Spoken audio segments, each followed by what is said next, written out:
I knew when I went to the desert that anyone who plays around with cactus is liable to get stuck. But I didn't remember that another way of saying death is going west.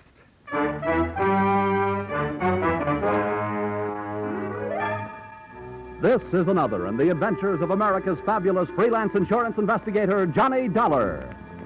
At insurance investigation, Johnny Dollar is only an expert. At making out his expense account, he's an absolute genius.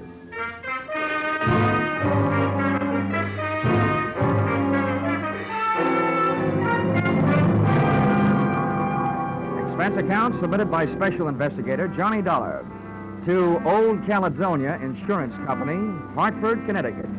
Attention, Oscar M. Wheaton, Chief Investment Counsel. The following is an accounting of my expenditures during my investigation of suspected skulduggering in the Skull Canyon mine. Or, Mr. Bones, who was that lady I seen you with last night? Or, messing with a mule train is one good way to kick off. Expense account, item 1. 25 cents, tip to busboy who brought telephone to my table at the Blue Danube restaurant, Robertson Boulevard, Los Angeles, where I happened to be working on a case. Your call came right after the liver dumpling soup, taking me out of the soup plate and putting me in the soup. This is the story, Dollar. You make notes and don't interrupt. 2 years ago, this company made an investment in a bona fide working gold mine, the Skull Canyon Mine. That's just outside Twin Buttes, Arizona. I see. I said don't interrupt. That's just over the border from Nogales, Mexico. Now, up until 3 months ago, everything was fine. The profits shown by the mine were good. And then suddenly, our returns dropped 50%. However, operating expenses, man-hours, and so on remain the same, indicating there's been no fall-off in the removal of high SAR.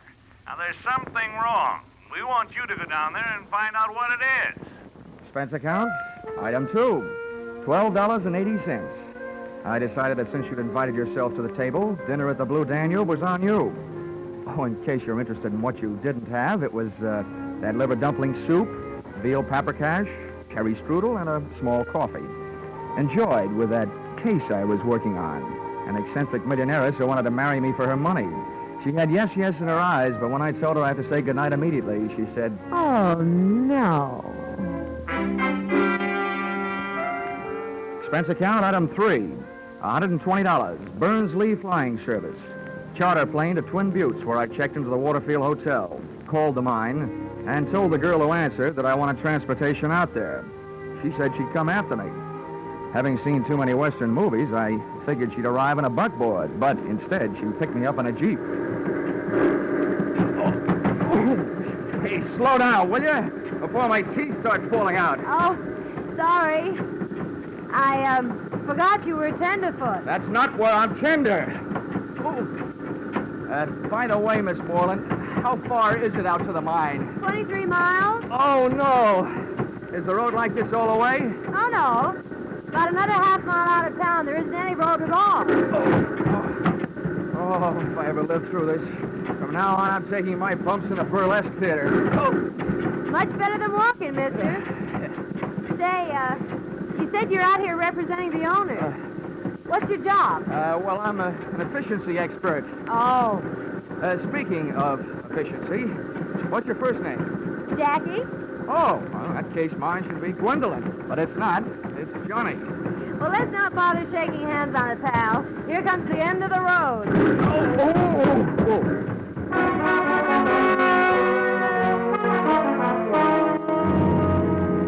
The scenery was jumping around like a home movie. My teeth were trying to find out how much abuse my uppers would take from my lowers. I felt like I was gradually being hammered down from a tall, thin man into a short, round one. And there I was, caught without my rhinestone-studded motorcycle belt.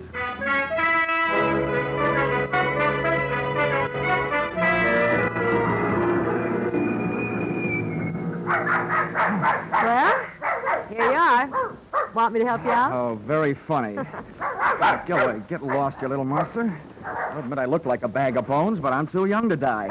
Go on, now beat it. Oh, be a good dog now. Lie down, Nugget. Down. Yeah, Nugget, drop dead. This the mine office? This is it. Well, Dollar, welcome to Skull Canyon. I'm Doyle, the manager out here. I'd be happier to meet you if I met you in town. Mr. Dollar's in a foul mood, Jeff. That ride was a little too much for him. That ride would have been a little bit too much for Buffalo Bill. Well, that's how Jackie keeps that figure as trim as she does.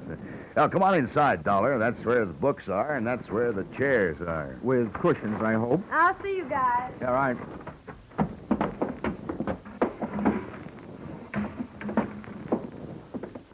Sit down. Thanks. Oh.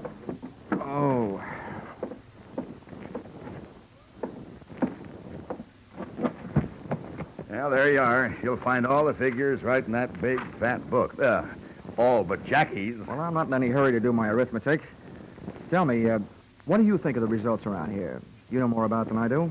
How are things going? Well, Dollar, I'll tell you, it was going better than it is right now. Mm-hmm. Just a few months back, we worked out a pay vein. I'm hoping we'll pick it up again any day now. That sounds reasonable.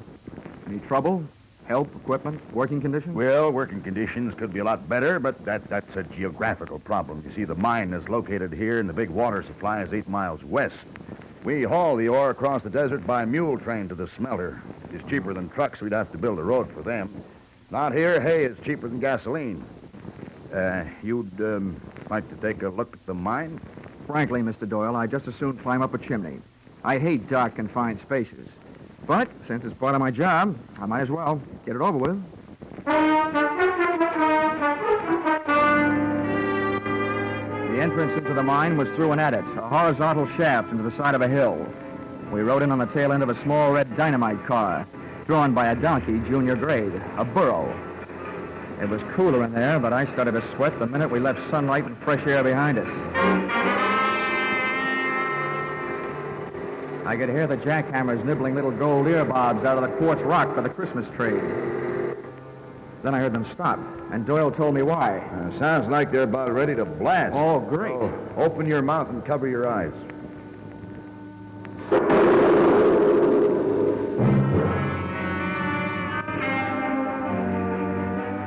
150 yards deeper into the earth, I was beginning to think that mankind is mighty hard to satisfy.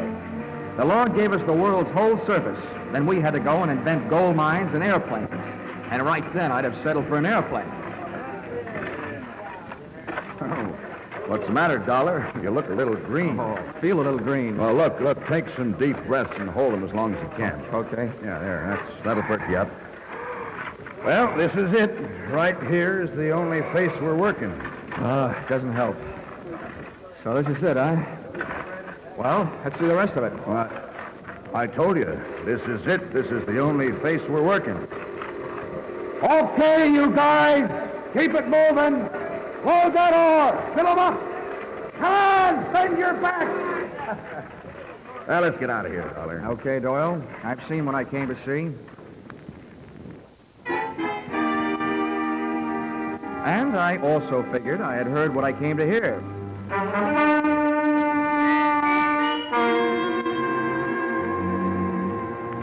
Dinner that night I had with Doyle and Jackie, and the steak they served gave me a rough idea of what they did with their old burros. Doyle's attitude gave me a rough idea that maybe he'd seen my eyes light up when I heard those jackhammers snorting away in some other part of the mine, just after he had told me that where we were standing was the only place being worked. After dinner, Doyle went back to the mine, leaving me alone with Jackie, which was better than dessert. By the way, Jackie, just what's your job out here? Oh, I'm just sort of a secretary and bookkeeper and jeep driver. Uh-huh. How'd you happen to land here in Skull Canyon? Well, I took the job because I was going to marry the man who was the manager then, Doyle's old boss. I met him in college. He was a mining engineer. His name was Larry Hodges. Well, what happened? I was left at the altar. When I got out here, he was gone. Guess he got stage fright and changed his mind. Anyway, nobody's heard from him since. Least of all me. Come on, I'll show you where you sleep.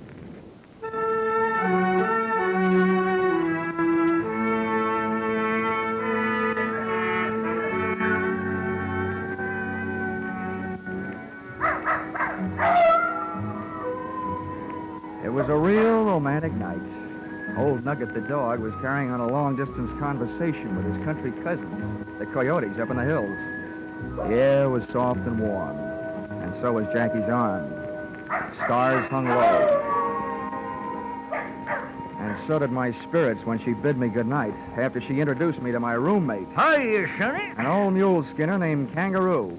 Make yourself comfortable. Oh, fat chance. Well, better than a sand bed and a saddle pillar.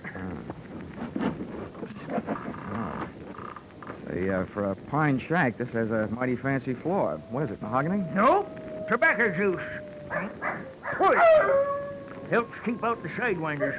What do you mean, helps? Little snake critters crawl in out of the hot sun to get cool. Where are you from, Sonny? Hartford, Connecticut. Well, I'll be turned too.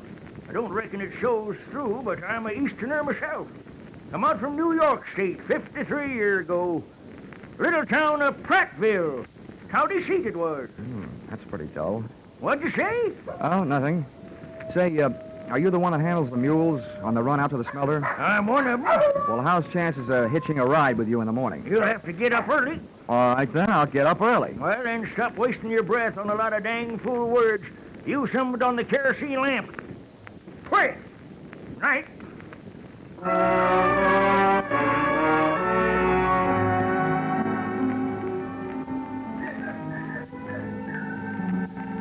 I lay awake, thinking about that jackhammer I'd heard working the supposedly inactive end of the Skull Canyon mine earlier that day.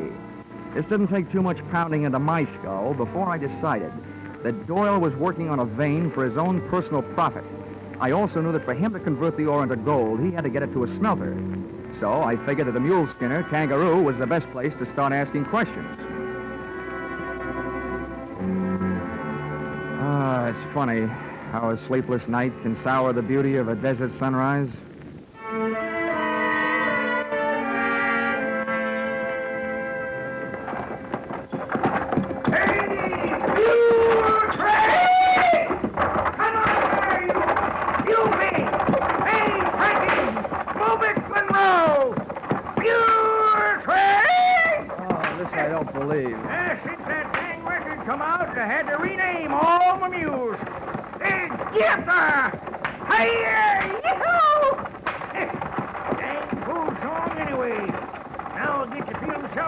Just doing my everyday job.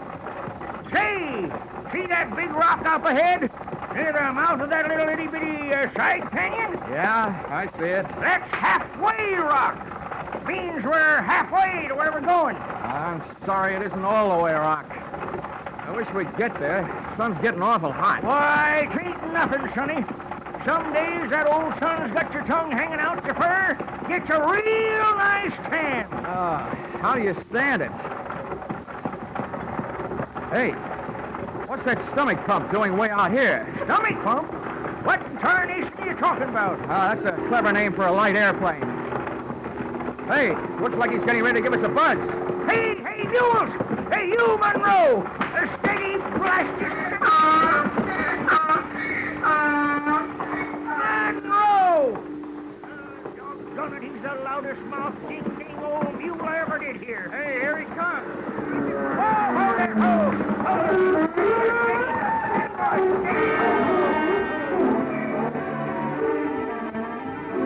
First thing I learned was if you ever want to panic a team of mules, just buzz them with an airplane. The second thing I learned was that little canyon we were approaching was loaded with armed horsemen who came galloping out like they were trying to make history at San Ferran.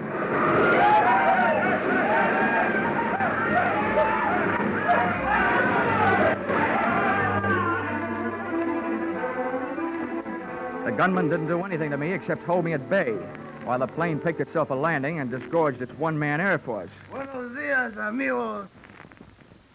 Why, you don't look happy to see me. Maybe my friends scared you with their guns, eh? Hey, old man.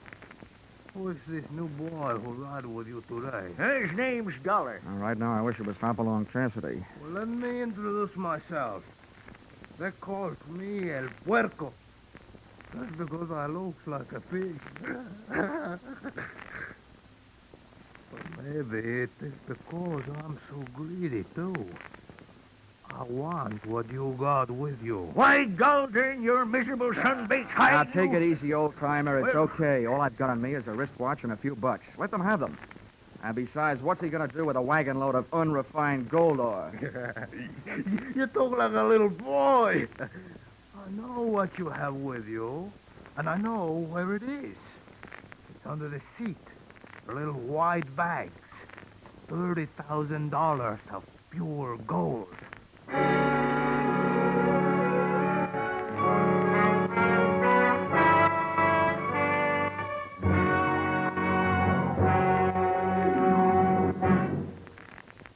In just a moment, we will return to the second act of Johnny Dollar. But first, hardly a clue to start on, and the witnesses' stories at hopeless variance.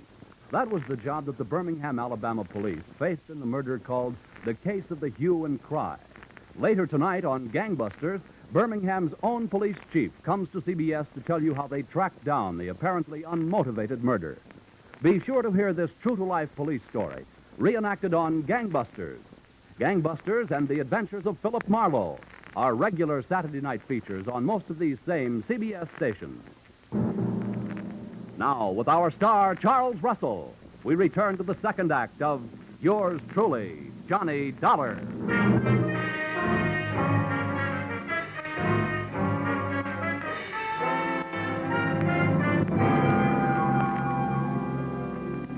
So there I was, Johnny Dollar, efficiency expert. I'd efficiently gotten myself in trouble. I was efficiently letting El Puerco walk off with a large part of your gold, and stood a good chance of efficiently getting myself shot in the belly. There we are, amigos. I feel better now the gold is in my little aeroplane. I hope you're not mad with me. You know, I need the money to pay my taxes. Okay, you got what you wanted. Why don't you take off and get out of here? That ding-dang rascal, he's probably figured on shooting us. Oh, no, old man. I'm a very scientific bandido. You think I want to shoot you and get killed myself for murder? Oh, no. I let your mules do the dirty work. Well, Manuel, Pedro, Juanito, here, adelante. Take these men and tie them up. Tie them to the stake back to back. And the rest of you tie up the mules in a circle around them, in nice and close.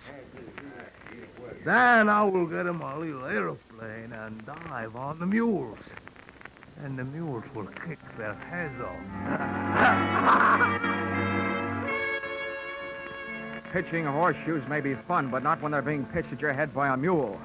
Once we were tied back to back on the stake, the nearest available technical advisor, Kangaroo, was anything but encouraging. That's the trouble with a gold-darned mule. When they get riled up, they think with their feet. Here he comes. Oh, hey,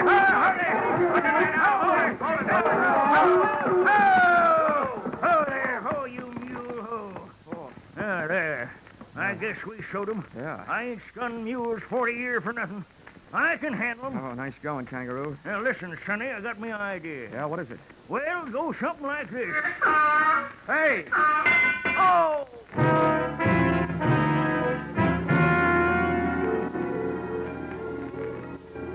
Just as the idea, whatever it was, hit Kangaroo, a hoof from one of the mules scored a ringer around my cranium. Ah, the stars looked beautiful. They came out in the shape of a horseshoe. And as I slipped into that familiar Betty Bye for private eyes, the world of hit-on-the-head darkness, I could hear Kangaroo's advice, too little and too late. There, you see? You can never trust a mule. Never trust a mule. Never trust a mule. Never trust...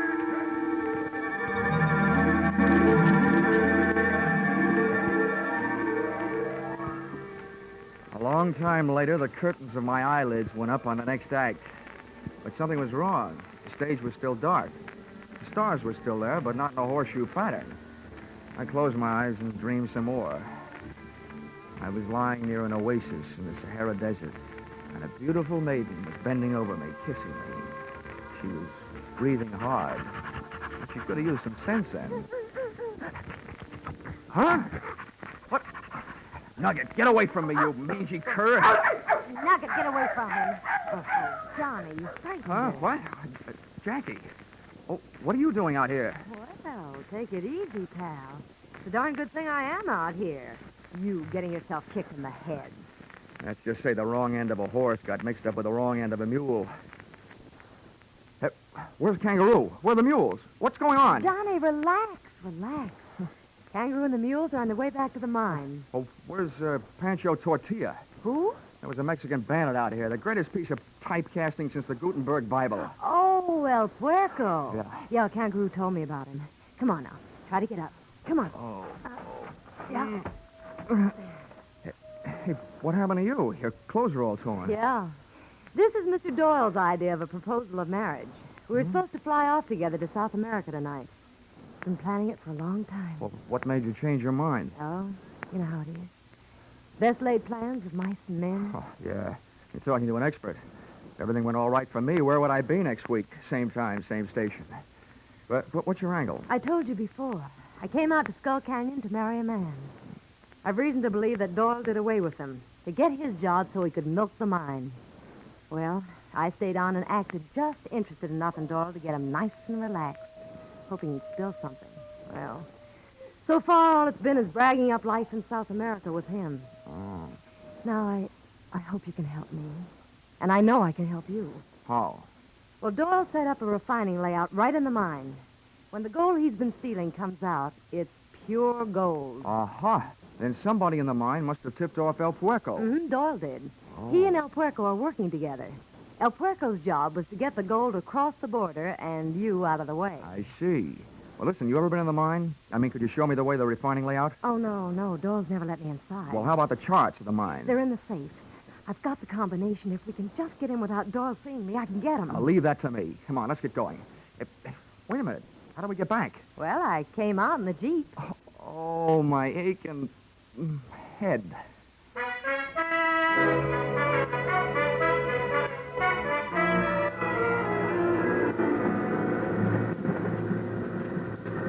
This is close enough, Star Eyes. We better pull up right here. All right. Nugget, quiet. Say, the wedding may be off, but it sounds like the reception is still on. No, that's the regular Saturday night square dance. Oh.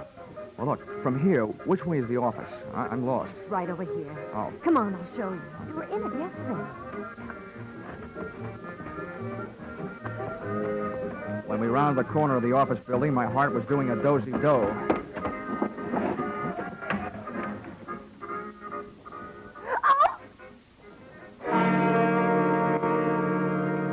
The door of the safe was open, and so was the mouth of the fellow in front of us. But he wasn't saying anything. He was lying on the floor, dead. El Puerco, the pig. Well, what a spot for a big red apple. Johnny, dead. He must have come back for something. Kangaroo must have caught up with him. Whoever caught up with him, but good. Come on, let's go take a look for Kangaroo.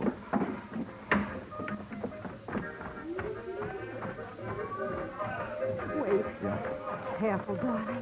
Door may be in there. Boy, tight spots really give that word darling a good workout, don't they? Okay, darling. Wait out here. I'll be careful.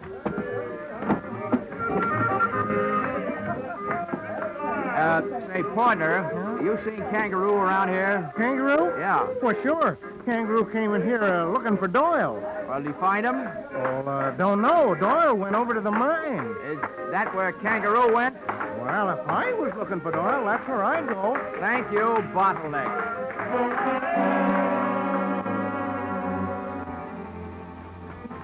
I don't know why I was in such a hurry heading straight into trouble. But the trouble started popping before we got to it.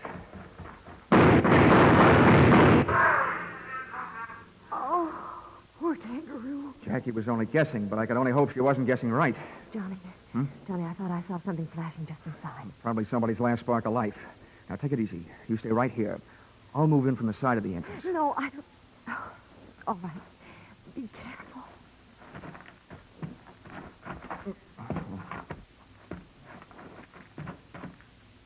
Oh, he sure got you good, partner. Okay, Jackie, you can relax. The right man got it, your play man. Mr. Doyle. Oh, Johnny. Oh, Johnny, it's awful. What a relief. Hey, Kangaroo, you can come on now. Everything's all right. It's us, Jackie and Dollar. Anyway, don't make a move, or I'll shoot you down. Hey, what the... Harry! Hey, what's up? Larry, you mean the guy you thought was dead? The guy you were supposed to marry? Yes. Oh, Larry. Larry died. I'll kill you. No. Oh, Larry. Larry, what's happened to you? I will kill you. All right. Oh.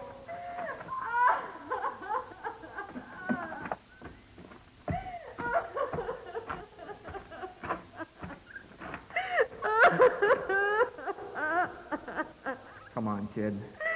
It wasn't worth waiting for anyway.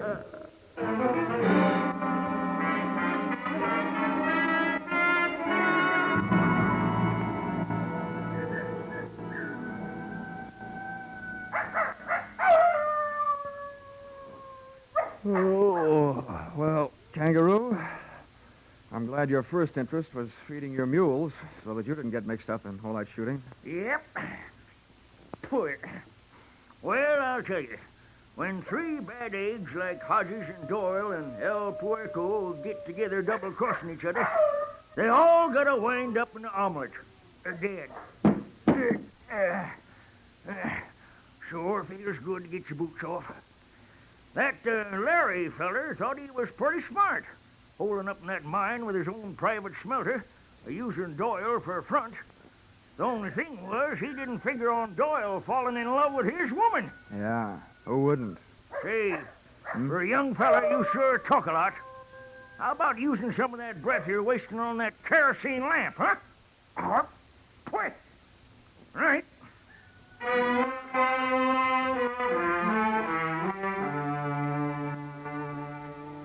Expense account, item 4, $6.10.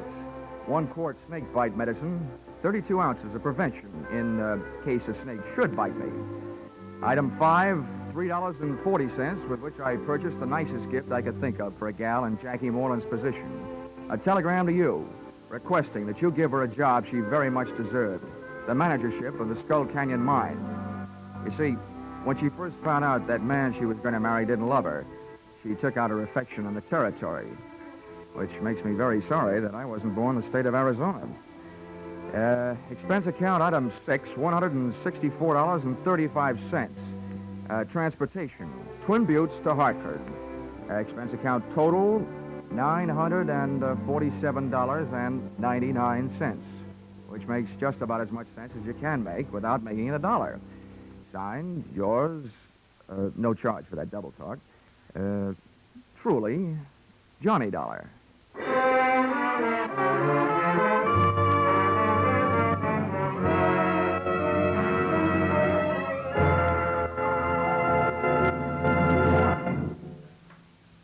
Yours truly, Johnny Dollar, is produced and directed by Gordon T. Hughes and stars Charles Russell. Script by Paul Dudley and Gil Dowd. Featured in the cast were Doris Singleton, John Daner, Willard Waterman, Fred Howard, and Don Diamond. The special music is written and conducted by Leith Stevens. Your announcer is Paul Masterson.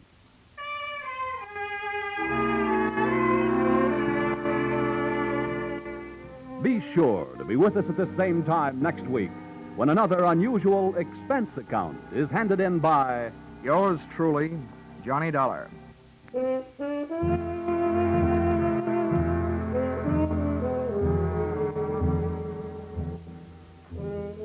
Music Popular and Music Western are on the bill for CBS listeners again tonight. Vaughn Monroe and his band will present the 5 top tunes of the week, plus Army and Navy marching songs, Anchors Away, On Brave Old Army Team, and many others. Gene Autry follows right on the heels of Vaughn's Caravan with favorites straight from the land of sagebrush and 6 guns. For an hour of wonderful music, hear Vaughn Monroe's Caravan and the Gene Autry Show tonight and every Saturday on most of these same CBS stations. Stay tuned now for Vaughn Monroe's Caravan, which follows immediately on most of these stations.